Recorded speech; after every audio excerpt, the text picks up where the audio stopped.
Women's commission. ಅದು ಬರೀ ಆ ಜಿಲ್ಲೆಯಲ್ಲಿರುವಂತಹ ಹೆಣ್ಣು ಮಕ್ಕಳಿಗೆ ಸೀಮಿತವಾಗಿರುತ್ತೆ. ಇದರಲ್ಲಿ ಇಂಥದ್ದಕ್ಕೆ ಹೋಗ್ಬೇಕು. ಮೊದಲ ಈಗ ಒಂದು ಉದಾಹರಣೆಗೆ ಯಾವ ಒಂದು ಹೆಣ್ಣಿಗೆ ಅವಳಿಗೆ ಶೋಷಣೆಗೊಳಗಾಗಿದ್ದಾಳೆ ಅಂತ ಅಂದ್ರೆ ಯಾವ ರೀತಿ ಶೋಷಣೆಗಳಿರುತ್ತೆ? ಒಂದು ಮನೆ ಹಿಂಸೆ ಅಂದ್ರೆ ಡೊಮೆಸ್ಟಿಕ್ ವೈಲೆನ್ಸ್ ಆಗಿರ್ಬೋದು, ಅಥವಾ ವರದಕ್ಷಿಣೆ ಕಿರುಕುಳ, ಅಥವಾ ಅವಳು ಕೆಲಸ ಮಾಡುವಂತ ಜಾಗದಲ್ಲಿ ಯಾರಾದ್ರೂ ಅವಳಿಗೆ ತೊಂದರೆ ಕೊಡ್ತಾ ಇದ್ರೆ ಇಂಥ ಹಲವಾರು ಸಮಸ್ಯೆಗಳಿದೆ.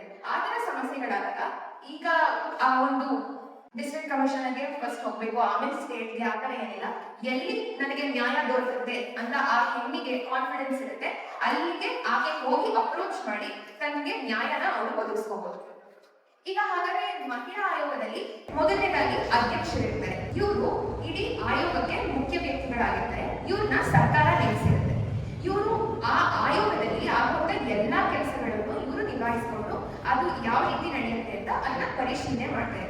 ಎರಡನೇದು ಸದಸ್ಯರು, ಮೆಂಬರ್ಸ್ ಇರ್ತಾರಲ್ಲ, ಅವರು 5 ಜನ, ಅಟ್ಲೀಸ್ಟ್ 5 ಜನ ಮೆಂಬರ್ಸ್ ಇರಬೇಕು. ಇವರು ಎಂತ ಮೆಂಬರ್ಸ್ ಆಗಿರ್ಬೋದು ಅಂತ ಅಂದ್ರೆ ಮಹಿಳೆಯರ ಸಮಸ್ಯೆ ಬಗ್ಗೆ ತಿಳಿದಿರುವಂತವ್ರು ಆಗಿರ್ಬೇಕು. ಅದ್ರ ಬಗ್ಗೆ ಅವ್ರಿಗೆ ನಾಲೆಡ್ಜ್ ಇರಬೇಕು. ಯಾವ್ಯಾವ ರೀತಿ ಸಮಸ್ಯೆಗಳನ್ನ ಒಂದು ಹೆಣ್ಣು ಫೇಸ್ ಮಾಡ್ಬೋದು ಅನ್ನೋದ್ರ ಬಗ್ಗೆ ಗೊತ್ತಿರಬೇಕು. ಹಾಗೂ ಇದರಲ್ಲಿ ಇವರು ವೈಜ್ಞಾನಿಕ ತಜ್ಞರಾಗಿರ್ಬೋದು ಅಥವಾ ಕಾನೂನು ಬಗ್ಗೆ ತಿಳಿದಿರೋರು ಕೂಡ ಸದಸ್ಯರಾಗಿ ಸೇರ್ಕೋಬಹುದು. ನೆಕ್ಸ್ಟ್ ಸದಸ್ಯ ಕಾರ್ಯದರ್ಶಿ ಅಂದ್ರೆ ಮೆಂಬರ್ ಸೆಕ್ರೆಟರಿ. ಇವರು ಆಯೋಗದಲ್ಲಿ ನಡೆಯುವಂತ ದೈನಂದಿನ ಕೆಲಸಗಳು, ಡೈಲಿ ಆಕ್ಟಿವಿಟೀಸ್ ಯಾವ್ಯಾವ ರೀತಿ ನಡೆಯುತ್ತೆ, ಎಲ್ಲ ಸರಿಯಾಗಿ ನಡೀತಿದೆಯಾ ರೂಲ್ಸ್ ಪ್ರಕಾರ ಅಂತ ಅದನ್ನ ಮೇಂಟೈನ್ ಮಾಡ್ಕೊಂಡು ಹೋಗ್ತಾರೆ. ನೆಕ್ಸ್ಟ್ ಕಚೇರಿ ಸಿಬ್ಬಂದಿ ಅಂದ್ರೆ ಎಂಪ್ಲಾಯೀಸ್, ಅಲ್ಲಿ ಕೆಲಸ ಮಾಡುವಂಥವ್ರು. ಇವರು ಮಹಿಳೆಯರು ಇವ್ರ ಹತ್ರ ಬಂದು ಅವ್ರಿಗೆ ಏನೇನು ಕಷ್ಟ ಆಗ್ತಿದೆ ಅಂತ ಹೇಳ್ತಾರೆ. ಕಂಪ್ಲೇಂಟ್ ತಗೊಳ್ಳೋರು ಈ ಸಿಬ್ಬಂದಿಗಳಾಗಿರ್ತಾರೆ.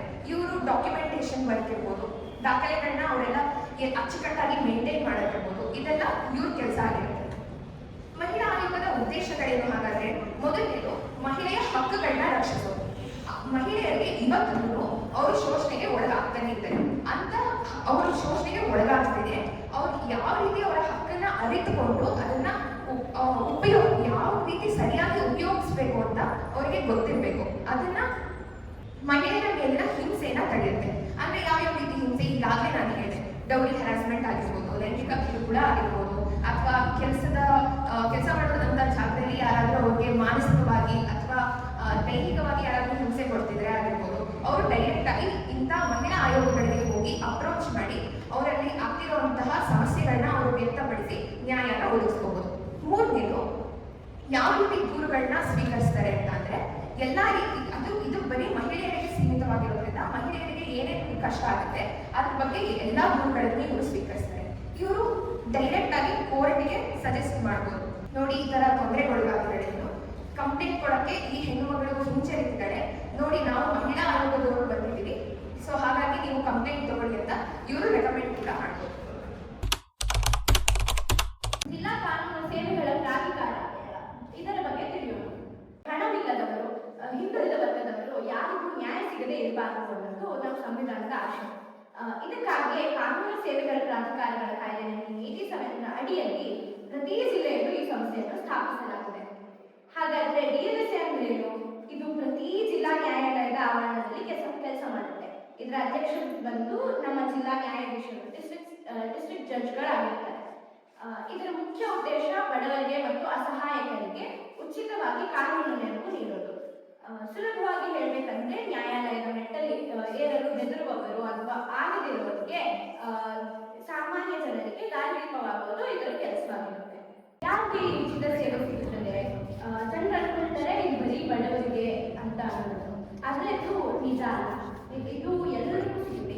ಯಾರ್ಯಾರಿಗೆ ಅಂತ ಹೇಳಿದ್ರೆ ಮಹಿಳೆಯರಿಗೆ, ಆಮೇಲೆ ಪರಿಶಿಷ್ಟ ಜಾತಿ ಮತ್ತು ಜನಾಂಗದವರಿಗೆ, ಪಂಗಡದವರಿಗೆ, ಮತ್ತು ಮಕ್ಕಳು ಮತ್ತು ಹಿರಿಯ ನಾಗರಿಕರಿಗೆ, ದುರಂತ ಸಂತ್ರಸ್ತರು ಅಂದ್ರೆ ಭೂಕಂಪ, ಪ್ರವಾಹ ಇಂಥದ್ದೆಲ್ಲ ಬಳಲಿದವರಿಗೆ, ಮತ್ತೆ ಅಂಗವಿಕಲರು, ಬುದ್ಧಿಮಾಂದ್ಯರು, ಮತ್ತು ಕಸ್ಟಡಿಯಲ್ಲಿರುವವರು ಅಂದ್ರೆ ಜೈಲು ಅಥವಾ ಸಂರಕ್ಷಣಾ ಮಂದಿರಗಳಲ್ಲಿರುವಂತಹ ವ್ಯಕ್ತಿಗಳಿಗೆ, ಮತ್ತೆ ಕಾರ್ಮಿಕರು, ಆದಾಯದ ಮಿತಿ 3 ಲಕ್ಷಕ್ಕಿಂತ ಕಡಿಮೆ ಇರುವವರಿಗೆ, ಹೈಕೋರ್ಟ್ ವರೆಗೂ ಹೋಗೋವರೆಗೂ ಎಲ್ಲಾ ತರಹದ ಸೇವೆಗಳು ಪಡೆಯಬಹುದು. ಮತ್ತೆ ವಿಶೇಷ ವರ್ಗಗಳಾದ ಆಸಿಡ್ ದಾಳಿಯಲ್ಲಿ ಬಳಲಿದವರು, ಹಿರಿಯ ನಾಗರಿಕರು ಮತ್ತು ತೃತೀಯ ಲಿಂಗಗಳು, ಇವರಿಗೆಲ್ಲರಿಗೂ ಕೂಡ DLSA ಸಹಾಯ ಮಾಡ್ತಾರೆ. ಮತ್ತೆ ಈಗ ನಾವು ಈ ಕಾನೂನು ಸೇವೆಗಳ ವ್ಯವಸ್ಥೆ ಹೇಗೆ ಕೆಲಸ ಮಾಡುತ್ತೆ ಅಂತ ಅದರ ವಿವಿಧ ಹಂತಗಳನ್ನ ತಿಳಿಯೋಣ. TLSC ಅಂತ ಹೇಳ್ತೀವಿ. ಮತ್ತೆ ಜಿಲ್ಲಾ ಮಟ್ಟದಲ್ಲಿ DLSA, ರಾಜ್ಯ ಮಟ್ಟದಲ್ಲಿ SLSA, ರಾಷ್ಟ್ರೀಯ ಮಟ್ಟದಲ್ಲಿ NALSA. TLSA ಇಂದ ನಮಗೆ 2 ರೀತಿ ಮುಖ್ಯ ಸಹಾಯ ಆಗಿದೆ. ಅದೇನಂತಂದ್ರೆ ಕಾನೂನು ಸಲಹೆ, ಲೀಗಲ್ ಅಡ್ವೈಸ್. ನಿಮಗೆ ನಿಮ್ಮ ಹಕ್ಕುಗಳ ಬಗ್ಗೆ ಗೊತ್ತಿಲ್ಲದೆ ಇದ್ರೆ, ಆಮೇಲೆ ಎಲ್ಲಿ ದೂರು ಕೊಡಬೇಕು, ಆ ಥರ ಎಲ್ಲ ವಿಚಾರಗಳು ಗೊತ್ತಿಲ್ಲದೆ ಇದ್ದಾಗ ನಾವು ಇವ್ರ ಹತ್ರ ಹೋದ್ರೆ ಇವ್ರು ನಮಗೆ ಕಾನೂನಿನ ಬಗ್ಗೆ ನೆರವು ಕೊಡ್ತಾರೆ. ಅದಾದ್ಮೇಲೆ ವಕೀಲರನ್ನು ನೇಮಕ ಮಾಡಿಕೊಡ್ತಾರೆ. ಲೀಗಲ್ ರೆಪ್ರೆಸೆಂಟೇಷನ್, ನಿಮ್ಮ ಪರವಾಗಿ ನ್ಯಾಯಾಲಯದಲ್ಲಿ ವಾದ ಮಾಡಲು ಸರ್ಕಾರವೇ ಒಬ್ಬ ವಕೀಲರನ್ನ ನೇಮಕ ಮಾಡಿ ಕೊಡ್ತಾರೆ ನಮಗೆ. ಮತ್ತೆ ಆ ವಕೀಲರು ನಮ್ಮ ಪೊಲೀಸ್ ಸ್ಟೇಷನ್ ಹಿಡಿದು ಕೋರ್ಟ್ ಬರೆದು ಎಲ್ಲಾ ತರಹದ ಇದರಲ್ಲಿ ನಮ್ಮ ಪರವಾಗಿ ಹೋರಾಡಿ ನಮಗೆ ನ್ಯಾಯ ಬರೆಸ್ಕೊಡ್ತಾರೆ. ಆಲಿಟ್ಟು ಒಂದು ಕಂಪ್ಲೇಂಟ್ ಕೊಡಬೇಕು ಅಂದ್ರೆ ಒಂದು ಹೆಜ್ಜೆ ಹಿಂದೆ ಮಹಿಳೆಯರು ತಗೊಳ್ತಾರೆ, ಒಂದು ಹೆಜ್ಜೆ ಯೋಚನೆ ಮಾಡ್ತಾರೆ. ಸೊ ಈ ರಕ್ಷಣಾಧಿಕಾರಿಗಳು ಇದನ್ನ ಸಹಾಯ ಮಾಡಕ್ಕೆ ಅಥವಾ ಈ ಬ್ಯಾರಿಯರ್ನ ಕಮ್ಮಿ ಮಾಡಕ್ಕೆ ಇವರು ವಿಮೆನ್ ಹೆಲ್ಪ್ಲೈನ್, ಹೆಂಗಸರಿಗೆ ಹೆಲ್ಪ್ಲೈನ್ ನಂಬರ್ 1091, ಮಕ್ಕಳಿಗೆ 1098. ಇದನ್ನ ನೀವು ಆನ್ಲೈನ್ ಪೋರ್ಟಲ್ ಥ್ರೂ ಆಗಿರ್ಬೋದು ಅಥವಾ ನೀವು ಕೋರ್ಟಿಗೆ ಒಂದು ಅಪ್ಲಿಕೇಶನ್ ಇದೇ ಫಾರ್ಮ್ಯಾಟ್ ಅಲ್ಲಿ ಇರಬೇಕು ಅಂತ ಏನೂ ಇಲ್ಲ. ಅಥವಾ ನೀವು ಪೊಲೀಸ್ ಸ್ಟೇಷನ್ಗೆ ಹೋಗಿ ನನ್ನೊಂದು ರಕ್ಷಣಾಧಿಕಾರಿಗಳ ನೇಮಕ ಮಾಡ್ಕೊಡಿ ಅಂದ್ರೆ ಅದು ಕೂಡ ನಡೆಯುತ್ತೆ. ಆನ್ಲೈನ್ ವೆಬ್ಸೈಟ್ಸ್ ಅಲ್ಲಿ ನೀವೊಂದು ರಿಕ್ವೆಸ್ಟ್ ಹಾಕಿದ್ರೆ ಕೂಡ ರಕ್ಷಣಾಧಿಕಾರಿಗಳ ನೇಮಕ ಆಗುತ್ತೆ. ಇದಕ್ಕೆ ಪ್ರಾಪರ್ ಎವಿಡೆನ್ಸ್ ಅಂತದೆಲ್ಲ ಬೇಕು ಅಂತ ಏನೂ ಇಲ್ಲ. ನೀವು ಕಂಪ್ಲೇಂಟ್ ಕೊಟ್ಟರೆ ಅವ್ರು ಆಕ್ಷನ್ ತಗೊಳ್ತಾರೆ. ಮಹಿಳಾ ಮತ್ತು ಕಲ್ಯಾಣ ಇಲಾಖೆ, ಗೃಹ ಇಲಾಖೆ ಅಂದ್ರೆ ಪೊಲೀಸ್ ಠಾಣೆಗಳು, ಸಾಮಾಜಿಕ ಕಲ್ಯಾಣ ಅಥವಾ ರಕ್ಷಣಾ ಇಲಾಖೆ ಮತ್ತು ಆರೋಗ್ಯ ಇಲಾಖೆ, ಇವು 4 ಇಲಾಖೆಗಳು ಸೇರಿ ನಮ್ಮ protection of women from domestic violence act, ಈ 4 ಇಲಾಖೆಗಳು ಕೂಡ ಇದಕ್ಕೆ ಕೆಲಸ ಮಾಡುತ್ತೆ. ಇದು 4 ಜೋಡಿಸಿದ್ರೆ ಈ ಆಕ್ಟ್ ಏನು ಪೂರೈಸಬೇಕು ಅದನ್ನ ಆ ಕೆಲಸಗಳು ಮಾಡಕ್ಕಾಗುತ್ತೆ. ರಕ್ಷಣಾಧಿಕಾರಿಗಳು ಅಥವಾ ಪ್ರೊಟೆಕ್ಷನ್ ಆಫೀಸರ್ ಅವ್ರ ಕೆಲಸ ಏನು, ಅವ್ರು ಏನು ಮಾಡ್ತಾರೆ? ಪೊಲೀಸ್ ಸ್ಟೇಷನ್ ಇದೆ, ಆ ಹೆಂಗಸರಿಗೆ ಪೊಲೀಸ್ ಸ್ಟೇಷನ್ಗೆ ಕಂಪ್ಲೇಂಟ್ ಕೊಡ್ಬೋದು. ಈ ಮಧ್ಯದಲ್ಲಿ ರಕ್ಷಣಾಧಿಕಾರಿಗಳು ಯಾಕೆ ಬೇಕು? ಅವ್ರ ಕೆಲಸ ಏನು? ಮೊದಲನೇದಾಗಿ ಮ್ಯಾಜಿಸ್ಟ್ರೇಟ್ ಅಂದ್ರೆ ಜಡ್ಜ್, ಅವ್ರಿಗೆ ಬೇಕಾದ ಸಹಾಯಗಳನ್ನ ರಕ್ಷಣಾಧಿಕಾರಿಗಳು ಮಾಡ್ತಾರೆ. ಈಗ ಒಂದು ವಿಷಯ ಅಥವಾ ಒಂದು ಸಮಸ್ಯೆ ರಕ್ಷಣಾಧಿಕಾರಿಗೆ ಬಂತು ಅಂದ್ರೆ ಮ್ಯಾಜಿಸ್ಟ್ರೇಟ್ ಅಥವಾ ಜಡ್ಜ್ ಹತ್ರ ಹೋಗಿ ಏನ್ ಕೆಲಸ ಮಾಡಬೇಕು, ಏನ್ ಸಹಾಯ ಮಾಡಬೇಕು ಅದನ್ನ ಅವ್ರು ಮಾಡ್ತಾರೆ. ಮೊದಲು ವರದಿ ತಯಾರಿಸಿ ಮ್ಯಾಜಿಸ್ಟ್ರೇಟ್ಗೆ ಸಲ್ಲಿಸುವುದು. ಒಂದು ಅಪ್ಲಿಕೇಶನ್, ಈಗ ಒಬ್ಬೊಬ್ರು ಮಹಿಳೆಯರಿಗೆ ಒಂದು ವರದಿ ಬರೆಯೋದು ಅಪ್ಲಿಕೇಶನ್ ಬರೆಯ ಕೂಡ ಬಂದಿರಲ್ಲ, ಅಷ್ಟು ಎಜುಕೇಶನ್ ಇರಲ್ಲ. ಸೊ ಅವರಿಗೆ ನಾನಿವತ್ತು ಕೇಂದ್ರ ಸರ್ಕಾರ ಮತ್ತು ರಾಜ್ಯ ಸರ್ಕಾರ ಮಹಿಳೆಯರಿಗೆ ಯಾವ ಯಾವ ಯೋಜನೆಗಳನ್ನು ತಂದಿದೆ, ಹಾಗೆ ಮಹಿಳೆಯರಿಗೆ ಉದ್ಯೋಗ ಆಗಬಹುದು ಅಂತ ಮಾತಾಡೋದಕ್ಕೆ ಇಷ್ಟಪಡ್ತೀನಿ. ಮೊದಲನೇದು ಲಕ್ಪತಿ, ಇದು ಕೇಂದ್ರ ಸರ್ಕಾರ ತಗೊಂಡಿರುವ ಯೋಜನೆ. ಇದರ ಮುಖ್ಯ ಉದ್ದೇಶ ಏನಂದ್ರೆ, ಒಂದು ಮಹಿಳೆ ತನ್ನ ವರ್ಷದ ಆದಾಯ 1 ಲಕ್ಷದವರೆಗೆ ಗಳಿಸಬೇಕು ಅಂತ. ಮಾರ್ಚ್ 2027 ಒಳಗಡೆ ಒಟ್ಟು 3 ಕೋಟಿ ಲಕ್ಪತಿ ನೀತಿನ ಮಾಡಬೇಕು ಅಂತ ಕೇಂದ್ರ ಸರ್ಕಾರ ಯೋಚನೆ ಮಾಡಿದೆ. ಹಾಗಾಗಿ ಸಾಕಷ್ಟು ಅನುದಾನ ಕೊಡ್ತಾ ಇದೆ. ಇದರ ಉದ್ಯೋಗ ಪಡ್ಕೋಬೇಕಂದ್ರೆ ಏನ್ ಮಾಡಬೇಕು ಅಂದ್ರೆ, ಒಬ್ಬ ಮಹಿಳೆ ತಮ್ಮ ಸ್ವಸಹಾಯ ಸಂಘಗಳಿಗೆ ರಿಜಿಸ್ಟರ್ ಆಗಬೇಕು. ಅಂದ್ರೆ ಸೆಲ್ಫ್ ಹೆಲ್ಪ್ ರಿಜಿಸ್ಟರ್ ಆದ ನಂತರ ಆ ಸ್ವಸಹಾಯ ಸಂಘವನ್ನ ರಿಜಿಸ್ಟರ್ ಮಾಡಿಸಬೇಕು ಪಂಚಾಯತಿ ಮತ್ತೆ ಅದರ ಇದರಲ್ಲಿ. ರಿಜಿಸ್ಟರ್ ಆದ ಸ್ವಸಹಾಯ ಸಂಘದಲ್ಲಿ 2 ವರ್ಷಕ್ಕಿಂತ ಜಾಸ್ತಿ ಮೆಂಬರ್ಶಿಪ್ ಏನಾದ್ರು ಹೊಂದಿರೋರಿಗೆ ಇದಕ್ಕೆ ಅಪ್ಲೈ ಮಾಡಬೇಕು. ಅಪ್ಲೈ ಮಾಡಿದಾಗ ಏನ್ ಮಾಡ್ತಾರೆ, ಅವ್ರಿಗೆ ಕೌಶಲಾಭಿವೃದ್ಧಿ ಅಂದ್ರೆ ಟ್ರೈನಿಂಗ್ ಕೊಡ್ತಾರೆ. 15 ದಿನವರೆಗೂ ಟ್ರೈನಿಂಗ್ ಕೊಡ್ತಾರೆ. ಅವ್ರು ಯಾವ ಸ್ಕಿಲ್ ಕಲಿಬೇಕು ಅಂತ ಇರುತ್ತೆ, ಅಥವಾ ಲೋಕಲ್ ಆಗಿ ಯಾವ ಸ್ಕಿಲ್ ಅವರು ಕಲಿಸಬೇಕಾಗುತ್ತೆ ಅಂತ ಟ್ರೈನಿಂಗ್ ನ ಕೊಡ್ತಾರೆ. ಫಾರ್ ಎಕ್ಸಾಂಪಲ್ ಟೈಲರಿಂಗ್ ಆಗ್ಬೋದು, ಅಥವಾ ಯಾರು ಆರ್ಟ್ ಆ್ಯಂಡ್ ಕ್ರಾಫ್ಟ್ ಆಗ್ಬೋದು, ಅಥವಾ ಯಾವ ಟ್ರೈನಿಂಗ್ ಕೊಟ್ಟರೆ ಅವ್ರು ಮುಂದೆ ಉಪಯೋಗ ಆಗುತ್ತೆ ಆ ಥರ ಟ್ರೈನಿಂಗ್ ಕೊಡ್ತಾರೆ. ನೆಕ್ಸ್ಟ್ ಅವರು ನಂತರ ಸಾಲವನ್ನು ಪಡೆದುಕೊಳ್ಳುವುದು. ಸಾಲ ಸಬ್ಸಿಡಿ ಸಾಲ ಅಂತ ಕಡಿಮೆ ಬಡ್ಡಿ ದರ ಇರುತ್ತೆ. ಸೊ ಇದಕ್ಕೆ ಸಾಕಷ್ಟು ಅನುದಾನ ಬಂದಿರೋದ್ರಿಂದ ಬೇಗ ಸಾಲ ಕೊಡೋಕ್ಕೆ ಬ್ಯಾಂಕ್ಗಳು ಕೂಡ ತಯಾರಾಗಿರ್ತಾರೆ.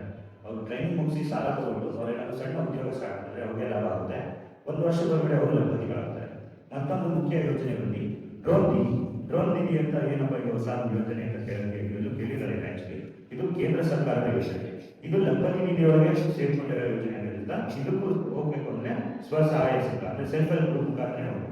ಇದಕ್ಕೆ ಸಾಕಷ್ಟು ಅನುದಾನ ಏನು ಕೊಡ್ತಾ ಇದ್ದಾರೆ ಅಂದ್ರೆ, ಇವಾಗ ಬಂದಿರೋ ಟೆಕ್ನಾಲಜಿ ಮತ್ತೆ ಸೈನ್ಸ್ ನ ಉಪಯೋಗಿಸಿ ನಮ್ಮ ಕೃಷಿನ ಅಭಿವೃದ್ಧಿ ಪಡಿಸಿದ್ರೆ ನಮ್ಮ ದೇಶ ಬೆಳೆಯುತ್ತೆ ಅಂತ. ಸೊ ಇದಕ್ಕೆ ಏನ್ ಮಾಡ್ತಾ ಇದ್ದಾರೆ ಅಂದ್ರೆ, ಡ್ರೋನ್ ಖರೀದಿ ಮಾಡಿ ಡ್ರೋನ್ ಇಂದ ಔಷಧಿ, ಗೊಬ್ಬರ ಮತ್ತೆ ಪೆಸ್ಟಿಸೈಡ್ ಪೆಸ್ಟಿಸೈಡ್ಸ್ ಎಲ್ಲ ಹೊಡೆಯೋದಕ್ಕೆ ಡ್ರೋನ್ ಇಂದ ಖರೀದಿ ಮಾಡಿ ಡ್ರೋನ್ ಅಲ್ಲಿ ಔಷಧಿ ಹೊಡಿಬೇಕು ಅಂತ ಕೇಂದ್ರ ಸರ್ಕಾರದ ಉದ್ದೇಶ.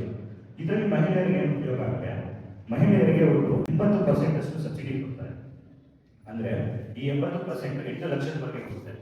ಅಂದ್ರೆ ಒಬ್ಬ ಮಹಿಳೆ 10 ಲಕ್ಷದವರೆಗೆ ಲೋನ್ ಖರೀದಿ ಮಾಡಿದ್ರೆ ಒಟ್ಟು 8 ಲಕ್ಷದವರೆಗೆ ಸಬ್ಸಿಡಿ ಕೊಡ್ತಾರೆ. ಬಾಕಿ ಉಳಿದ 2 ಲಕ್ಷ ಕೇವಲ 3% ಬಡ್ಡಿಗೆ ಅವರು ಸಾಲ ತೀರಿಸಬೇಕಾಗ್ತದೆ. ಆ ಹಣವನ್ನ ಬಾಡಿಗೆ ಕೊಟ್ಟು ಬೇರೆ ಜಮೀನುಗಳಿಗೆ ಔಷಧಿ ಕೊಟ್ಟು ಅವರು ಅದರಿಂದ ಸಂಪಾದನೆ ಮಾಡೋರು. ಈ ಯೋಜನೆಯ ಫಲಾನುಭವಿ ಆಗಬೇಕಂದ್ರೆ ತಾವು ಸ್ವಸಹಾಯ ಸಂಘಕ್ಕೆ ನೋಂದಣಿ ಆಗಬೇಕು, 2 ವರ್ಷ ಕಂಪ್ಲೀಟ್ ಮಾಡಬೇಕು. ನಂತರ ಕೃಷಿ ವಿಜ್ಞಾನ ಕೇಂದ್ರ ಅಲ್ಲಿ ಹೋಗಿ ಅಪ್ಲಿಕೇಶನ್ ಸಲ್ಲಿಸಬೇಕು. ಇದಕ್ಕೆ ರಿಕ್ವೈರ್ಮೆಂಟ್ ಏನಂದ್ರೆ 10th ಪಾಸ್ ಆಗಬೇಕು. ಆಮೇಲೆ 10th ಪಾಸ್ ಆಗಿದ್ರೆ ಸರ್ 15 ದಿನದವರೆಗೂ ಟ್ರೈನಿಂಗ್ ಕೊಡ್ತಾರೆ. ಇದನ್ನ ಲೋನ್ ಹೇಗೆ ಆಗಬೇಕು, ಯಾವ್ಯಾವ ಥರ ಔಷಧಿ ಹೇಗೆ ಹೊಡಿಬೇಕು ಅದೆಲ್ಲ ಟ್ರೈನಿಂಗ್ ಕೊಡ್ತಾರೆ. ಟ್ರೈನಿಂಗ್ ಕೊಟ್ಟಾದ್ಮೇಲೆ ಅವ್ರು ಲೋನ್ ಅಪ್ಲೈ ಮಾಡಬೇಕು. ಅವ್ರು 10 ಲಕ್ಷದವರೆಗೂ ಲೋನ್ ತಗೋಬೋದು, 80% ಸಬ್ಸಿಡಿ ಕೊಡ್ತಾರೆ. ಅವ್ರಿಗೆ ಎಷ್ಟು ಬೇಕು ಅಷ್ಟು ತಗೋಬೋದು. ತಗೊಂಡಿದ ನಂತರ ಅದು ಬಾಡಿಗೆ ಕೊಟ್ಟು ಇಲ್ಲ ಅವ್ರ ಜಮೀನಿಗೆ ಅವರೇ ಔಷಧಿ ಹೊಡಿಬೇಕು. ಇದು ಗೃಹ ನಿಧಿ ಎಂಬ ಯೋಜನೆ. ನಂತರ ಯೋಜನೆ ಬಂದು ಉದ್ಯೋಗಿನಿ ಯೋಜನೆ. ಉದ್ಯೋಗಿನಿ ಯೋಜನೆ ಬಂದು ರಾಜ್ಯ ಸರ್ಕಾರದ ಯೋಜನೆಯಾಗಿದ್ದು, ಈ ಉದ್ಯೋಗಿನಿ ಯೋಜನೆಯಲ್ಲಿ ಸಣ್ಣ ಅಂದ್ರೆ ಸಣ್ಣ ಫ್ಯಾಕ್ಟರಿಗಳನ್ನು ಸ್ಟಾರ್ಟ್ ಮಾಡೋದಕ್ಕೆ ಲೋನ್ ಕೊಡ್ತಾರೆ. ಈ ಉದ್ಯೋಗಿನಿ ಯೋಜನೆಯಲ್ಲಿ SC ST ಮತ್ತು ಹಿಂದುಳಿದವರಿಗೆ 50% ಅಷ್ಟು ಸಬ್ಸಿಡಿ ಕೊಡ್ತಾರೆ. ಆಮೇಲೆ ಬಾಕಿ ಜನಕ್ಕೆ 30% ಅಷ್ಟು ಸಬ್ಸಿಡಿ ಕೊಡ್ತಾರೆ. ನಿಮ್ಮಲ್ಲಿ ಯಾವುದೇ ಮಹಿಳೆ ಬಂದು ಏನಾದರೂ ಕೇಳಿಕೊಂಡ್ರೆ ಈ ತರ ಯೋಜನೆಗಳಿದೆ ಅಂತ ಅವ್ರಿಗೆ ಎಕ್ಸ್ಪ್ಲೈನ್ ಮಾಡಿ. ಆಮೇಲೆ ಯೋಜನೆಗಳ ಫಲಾನುಭವಿಗಳ ಬಗ್ಗೆ ಪ್ರೋತ್ಸಾಹ ನೀಡಿ. ಈ ಕಾರ್ಯಕ್ರಮದ ಕೊನೆಯ ಹಂತಕ್ಕೆ ಬಂದಿದ್ದೀವಿ. ತುಂಬಾ ಖುಷಿ ಆಯ್ತು ಕೂತು ಕೇಳಿಸ್ಕೊಂಡು ಬಂದಿದ್ದಕ್ಕೆ. ಯಾರಿಗಾದ್ರೂ ಏನಾದರೂ ಮಾತಾಡಬೇಕು ಅಥವಾ ಏನಾದರೂ ಕೇಳಬೇಕು ಅಂತಿದ್ರೆ ಬಂದು ಮಾತಾಡೋದು. ಜಿಲ್ಲಾ ಮಟ್ಟದಲ್ಲಿ, ತಾಲೂಕು ಮಟ್ಟದಲ್ಲಿ, ರಾಜ್ಯ ಮಟ್ಟದಲ್ಲಿ ಮತ್ತು ಕೇಂದ್ರ ಮಟ್ಟದಲ್ಲಿ ಯಾವ ರೀತಿ ಮಾತಾಡಬೇಕು, ಒಬ್ಬ ಮಹಿಳೆ ಶೋಷಿತೆಯಾಗಿ ಯಾವ ರೀತಿ ನಾನು ಅನುಕೂಲ ಪಡ್ಕೋಬೇಕು ಅನ್ನೋದನ್ನ ಸವಿಸ್ತರವಾಗಿ ಹೇಳ್ಕೊಟ್ಟಿದ್ದೀರಾ. ಮತ್ತೆ ಕಾನೂನಿನ ಬಗ್ಗೆ ತುಂಬಾ ಚೆನ್ನಾಗಿ ತಿಳುವಳಿಕೆಯನ್ನು ಕೂಡ ಕೊಟ್ಟರು. ಯಾವ ರೀತಿಯಾಗಿ ಮಹಿಳೆಯರು ದೌರ್ಜನ್ಯಕ್ಕೆ ಈಡಾದರೆ ಅವರಿಗೆಲ್ಲ ನಾವು ಯಾವ ರೀತಿಯಾಗಿ ಸಹಾಯ ಸಹಕಾರವನ್ನ ಕೊಡಬೇಕು ಅನ್ನೋದನ್ನ ತುಂಬಾ ಚೆನ್ನಾಗಿ ಹೇಳ್ಕೊಟ್ಟಂತ ಮಕ್ಕಳಿಗೆ ಪ್ರೀತಿಯ ಮತ್ತೆ ಹೃದಯಪೂರ್ವಕವಾದ ನಮ್ಮ ಕಡೆಯಿಂದ ವಂದನೆಗಳು, ಅಭಿನಂದನೆಗಳು. ಎಲ್ರಿಗೂ ಒಳ್ಳೆಯದಾಗಲಿ.